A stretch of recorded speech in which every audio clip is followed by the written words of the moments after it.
Olá, e sejam muito bem-vindos à nossa sétima videoaula do curso de NR12, Segurança no Trabalho em Máquinas e Equipamentos. Nesta aula, vamos tratar de um tema absolutamente essencial para a preservação da saúde, da integridade física e da vida dos trabalhadores: a segurança contra os riscos mecânicos, elétricos e outros perigos relevantes presentes no dia a dia de quem opera, ajusta, limpa ou realiza manutenção em máquinas e equipamentos. O principal objetivo da NR12 é eliminar os riscos existentes nas máquinas e, quando a eliminação não for tecnicamente possível, reduzir esses riscos a níveis aceitáveis, por meio de medidas de proteção coletiva, organizacionais e, por último, individuais.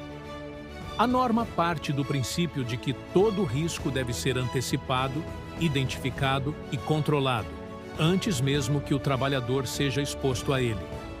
Começamos falando dos riscos mecânicos, que estão entre os mais frequentes e também os mais graves. Eles estão associados a movimentos alternados, giratórios ou lineares das máquinas, além de partes móveis como eixos, engrenagens, correias, polias, rolos, facas e prensas. Esses elementos podem causar acidentes severos, como esmagamentos, cortes profundos, perfurações, fraturas e amputações. Para prevenir esse tipo de ocorrência, a NR12 exige a adoção de sistemas de segurança adequados, formados por proteções fixas e proteções móveis. Essas proteções têm a função de isolar a zona de perigo, impedindo o acesso do trabalhador às partes perigosas durante o funcionamento da máquina. É fundamental lembrar que essas proteções devem ser robustas, bem fixadas, resistentes aos esforços mecânicos e não podem ser removidas, burladas ou neutralizadas sem o uso de ferramentas específicas, justamente para evitar intervenções inseguras. Além dos riscos mecânicos, devemos dar atenção especial aos riscos elétricos, que podem provocar choques elétricos, queimaduras, incêndios e até explosões. A NR12 estabelece que os sistemas elétricos das máquinas devem ser projetados e instalados de forma segura, seguindo as normas técnicas oficiais vigentes. Todas as carcaças, estruturas metálicas e partes condutoras que não façam parte do circuito elétrico devem estar devidamente aterradas, garantindo que correntes de fuga sejam direcionadas de forma segura.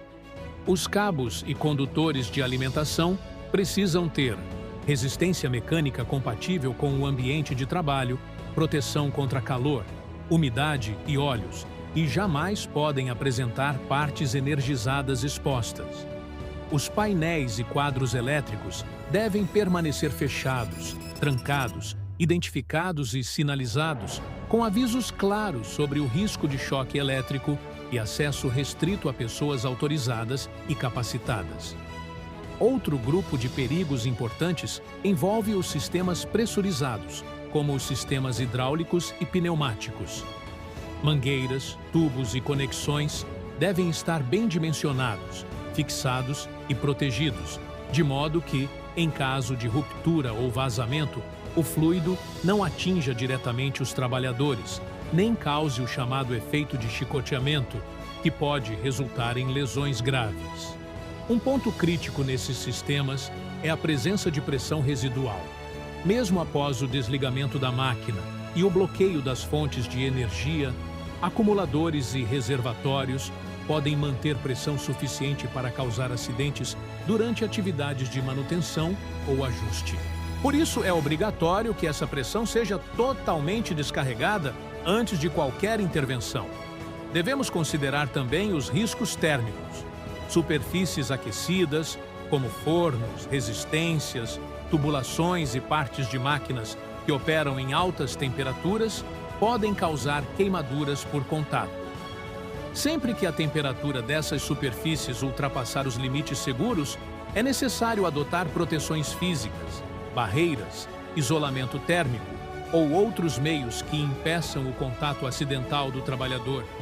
Além disso, existem os chamados riscos adicionais, que incluem exposição a ruído excessivo, vibrações, poeiras, fumos, vapores, gases e substâncias químicas ou biológicas perigosas. Para esses casos, a NR12 exige a adoção de medidas de controle como enclausuramento, sistemas de exaustão e ventilação adequados, organização do trabalho e, quando não for possível eliminar totalmente o risco, o uso de equipamentos de proteção individual como última linha de defesa. Aprender a identificar corretamente esses riscos é uma das ferramentas mais importantes para a prevenção de acidentes. Respeitar as proteções, não remover dispositivos de segurança, seguir os procedimentos operacionais e obedecer às sinalizações significa proteger a si mesmo e também os colegas de trabalho, contribuindo para um ambiente mais seguro, produtivo e confiável. Para facilitar o entendimento, podemos comparar a segurança de uma máquina com a segurança de um carro moderno. As proteções mecânicas funcionam como a lataria, os airbags e o cinto de segurança, que evitam o contato direto com o perigo. O aterramento e o isolamento elétrico são como o sistema elétrico protegido do veículo, que evita curtos e incêndios. Já a eliminação da pressão residual se assemelha a esperar o motor esfriar antes de abrir o radiador. Quando qualquer um desses sistemas é ignorado ou desativado, um pequeno problema pode rapidamente se transformar em um acidente grave. Obrigado pela sua atenção e dedicação. Na próxima aula, continuaremos aprofundando os conceitos fundamentais da NR12, sempre com foco na prevenção, na segurança e na preservação da vida. Até lá!